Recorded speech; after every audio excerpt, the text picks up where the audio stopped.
This is Audible. Recorded Books and RB Digital present Empire of Silence by Christopher Ruocchio. Narrated by Samuel Ruocchio. Being the account of the Sun-Eater, Hadrian Marlowe, of the war between mankind and the Cielcin. Translated into classical English by Tor Paulos of Nov Belgaire on Colchis. Chapter 1. Hadrian. Light. The light of that murdered sun still burns me.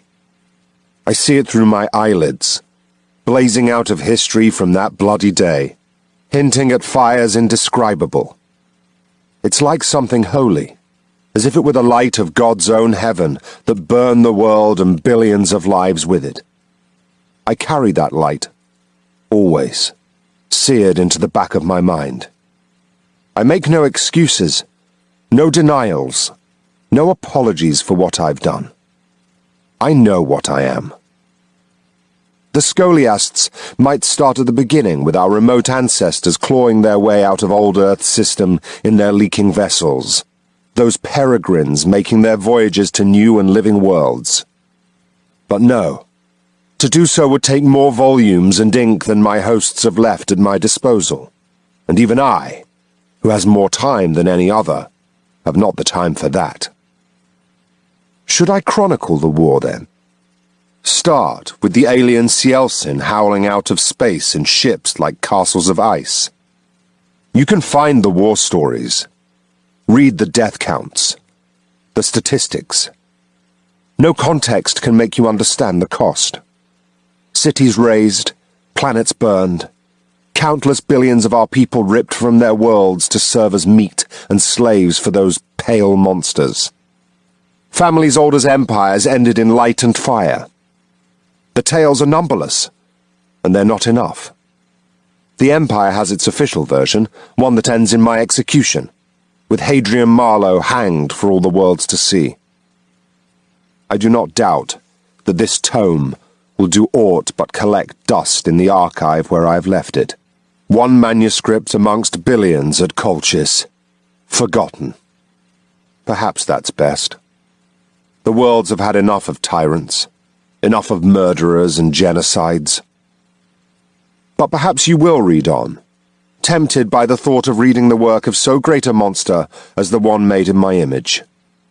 You'll not let me be forgotten because you want to know what it was like to stand aboard that impossible ship and rip the heart out of a star.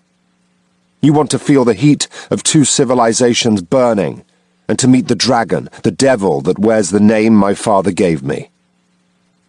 So let us bypass history.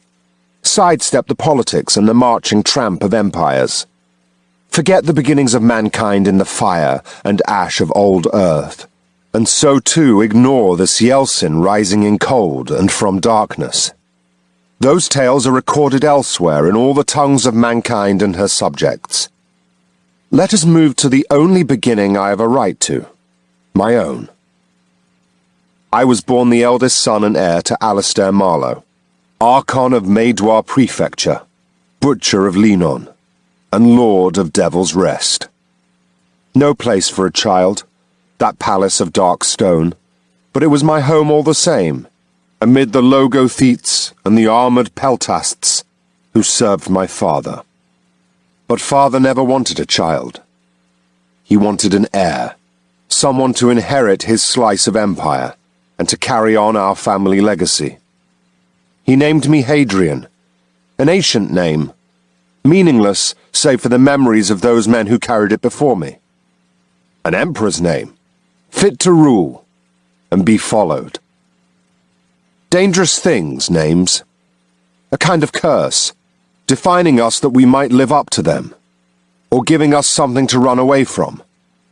I've lived a long life, longer than the genetic therapies the great houses of peerage can contrive, and I have had many names. During the war, I was Hadrian Half-Mortal and Hadrian the Deathless. After the war, I was the Sun-Eater